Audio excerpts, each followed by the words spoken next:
So this first video we're going to touch base on what happened. That's pretty much the primary question I get asked, or I know people wonder when they first meet me. Um, and simply put, it was a hunting accident, but back December 20th of 1997, my dad and I were going hunting, just typical Saturday morning with a group of friends, and on the second deer drive of the day, some deer came out to the left of me, probably 150 yards or so, and I was in the process of falling when I had heard the gunshot. And to this day, I don't know why, but my first instinct was unzip my coveralls and see where the bullet had went in. I knew I was shot. I don't know why. I just did, and the bullet, I'd seen where it had entered the left side of my chest, and later come to find out it exited on the right side of my body, just to the right of my spine on my back. And the my first thing that I did was start yelling for help.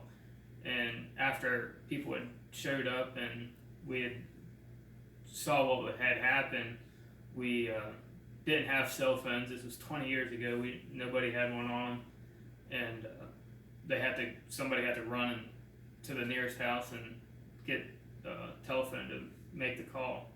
And when the EMTs and everybody showed up, they had assessed the situation, and my biggest fear at the moment was overhearing one of the firemen state that they had to raise me up in a basket.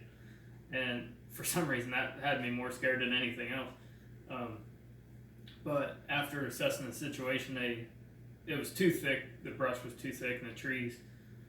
So one of the firemen actually took his jacket off, and they didn't take the time to waste any time going to get the backboard and run back and forth. They carried me out of the woods on the fireman's jacket and loaded me in the back of a pickup in order to drive me to where the helicopter was able to land in the field.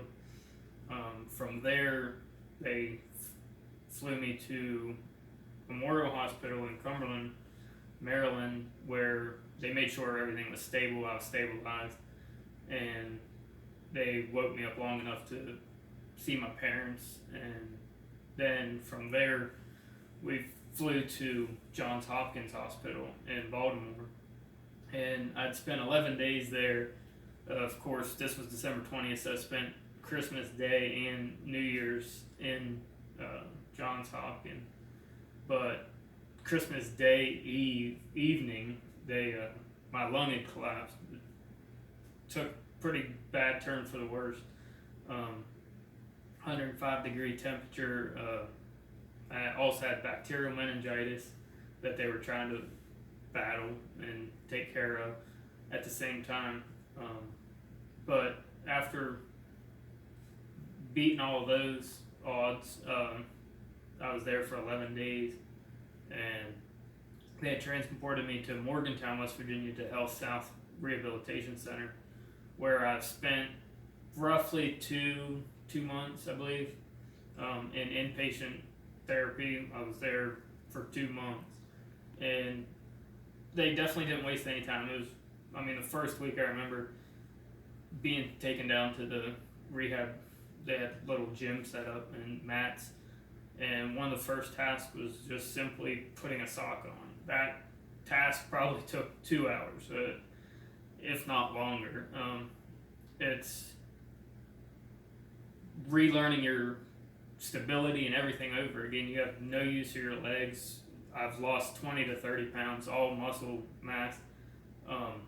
So a lot of that was spent learning simple tasks. Just to sit up without using your hands to stabilize yourself is harder than you think. But after that, it was probably, I was able to go back to school actually within, I think it was 3 months. I was back in school and was able to finish out my school year, 8th grade. And everybody, friends, family, everybody supportive, helpful. Couldn't ask for a better support system. But I also, that wasn't over. I had another year of just strictly outpatient therapy, 3 days a week, to where my mom or dad picked me up. We'd go to outpatient therapy back to Morgantown, which was roughly an hour drive each way. And one of the things that stuck with me 20 years ago was I'd seen they had people come in and do demonstrations of what you could do in a wheelchair, and it was simple, getting up over a curb, or he went down a couple steps, and I remember it stuck with me. But that's kind of what motivated me to start doing these videos and trying to help others in my situation. A lot of times we don't see other people in wheelchairs. We have to do it on our own, and I kind of like to broadcast a little bit of what I can do and what others are able to do, especially with the use of social media. There's so much that I've learned about 20 years later that I didn't even know about. Basketball, snow skiing, water skiing. There's so much out here for us to do, and I want to bring this to people's attention that may be in the same shoes that I was 20 years ago, but that we can bring awareness to the situation. And actually, as long as I can help one person, I'm be greatly happy. We'll touch some more on videos with the truck and tractor and all that stuff that I mentioned in my initial post.